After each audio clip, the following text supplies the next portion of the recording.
you are, Emily. According to the Supreme Court, in the case of Lawrence v. Texas, they state, "The liberty protected by the Constitution allows homosexual persons the right to choose to enter upon a relationship in the confines of their own homes and their own personal lives and still retain their dignity as free persons." The cases I will be speaking about involve gay men who were arrested for sodomy in their own homes, and is that a violation of their 14th Amendment rights. The American College Health Association states that 17.2% of college students have engaged in anal intercourse and 27.7% have engaged in oral intercourse, according to their 2011 National College Health Assessment. I will first remind you of the definitions related to these cases and also both clauses.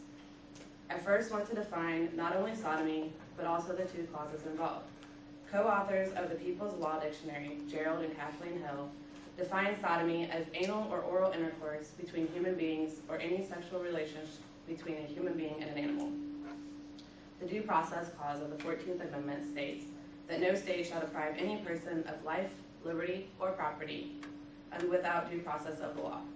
An Equal Protection Clause states that they cannot deny to any person within its jurisdiction the equal protection of the laws. Now let's look at the cases. The first case I will look at is Bowers Attorney General of Georgia v. Hardwick et al. Michael Hardwick was arrested in 1982 for sodomy under Georgia State Code 16-6-2. This code states that a person commits the offense of sodomy when he or she performs or submits to any sexual act involving the sex organs of one person and the mouth or anus of another. The district attorney decided not to try these cases in front of the grand jury. With the help of the American Civil Liberties Union, he decided to take his case federal.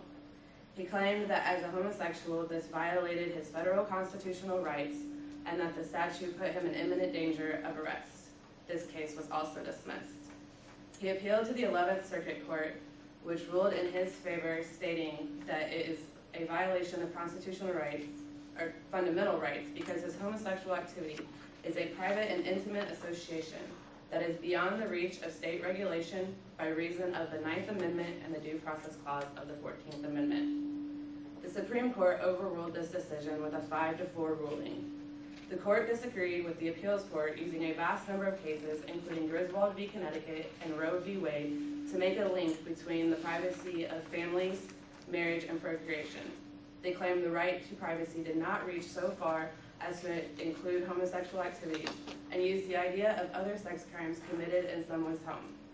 Justice White stated in the opinion of the court, it would be difficult, except by fiat, to limit the claimed right to homosexual conduct, while leaving exposed to prosecution adultery, incest, and other sexual crimes, even though they are committed in the privacy of their homes.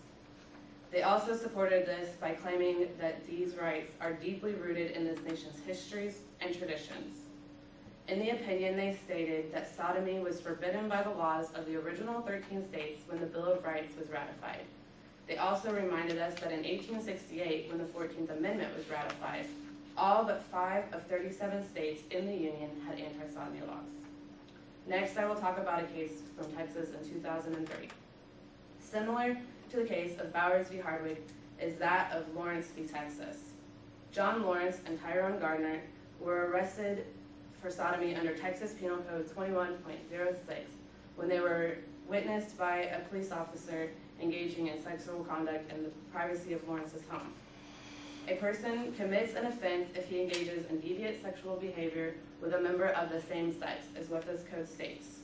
They claim this violated their equal protection laws, as only same-sex relationships are mentioned and not opposite sex.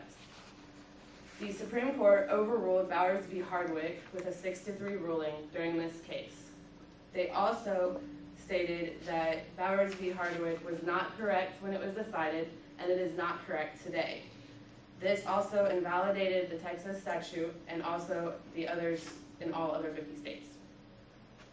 In conclusion, sexual intercourse is something that everyone partakes in at some point in their life. According to the 1995 National College Health Risk Behavior Survey, 86.1% of college students have had sexual intercourse during their lifetime. However, due to the cases of Bowers v. Hardwick and Lawrence v. Texas, people can now be sound in the sexual decisions they are making. homosexuals, and even heterosexuals who engage in sodomistic acts no longer have to fear prosecution for the activities that they enjoy in the privacy of their own homes. Thank you.